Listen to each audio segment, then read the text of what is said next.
Просторный зал, современные зоны регистрации, фудкорты, зоны отдыха, автоматизированная парковка на 650 мест. Все это будет предусмотрено в новом аэровокзальном комплексе.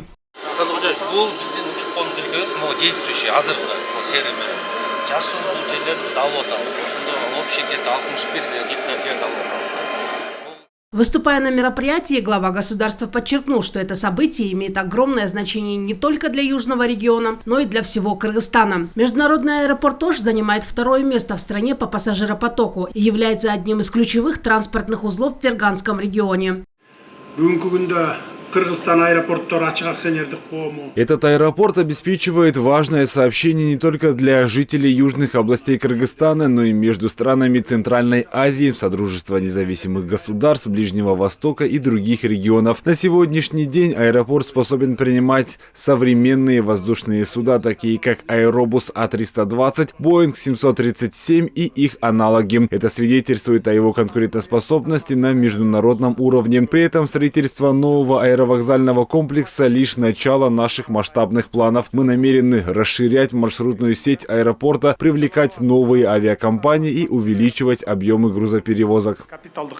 На данный момент аэропорт обслуживает 2,5 миллиона пассажиров в год. После завершения проекта его пропускная способность увеличится в 2 раза. Кроме того, в рамках проекта развития предусмотрено расширение перрона и увеличение количества стояночных мест для воздушных судов на 25 единиц. Мы берем на баланс аэропорта 61,9 гектаров земли. Это позволит увеличить огни приближения на 900 метров, а полосу на 400 метров. Сейчас самолеты садятся лишь с одной стороны. После расширения мы построим новые огни приближения и с другой стороны. Это позволит самолетам садиться с обеих сторон полосы.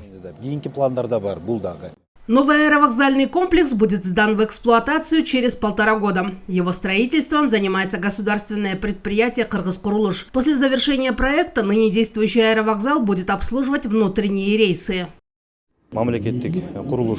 Это будет объект первой категории. Министерство строительства, архитектуры и ЖКХ спроектировало проект и будет принимать непосредственное участие в его реализации. Срок строительства – год. Для возведения будет использован бетон и металлоконструкция. После строительства мы выйдем на 3-ю категорию. Сейчас часто из-за тумана рейсы задерживаются. Когда мы выйдем на 3-ю категорию, у нас не будет проблем из-за непогоды. Новость о строительстве нового просторного современного аэровокзала пассажиры восприняли на ура. По их словам, эта необходимость возникла уже давно, так как имеющийся аэровокзал уже с трудом справляется с потоком пассажиров. Зал ожидания обязательно. Нужно обязательно расширить зал ожидания. Необходимо создавать удобные условия для пассажиров. Это их очень порадует. Конечно, строительство современного аэровокзала очень радует. Это создаст хорошие условия для туристов, пока тут тесновато. Отметим, что уже летом этого года начнется строительство нового аэропорта в городе Джалабад. Кроме этого, в планах расширение аэровокзала аэропорта Манас, а также его взлетно-посадочной полосы. Алия Душибаева, Симых Маратулу, ЛТР, Ош.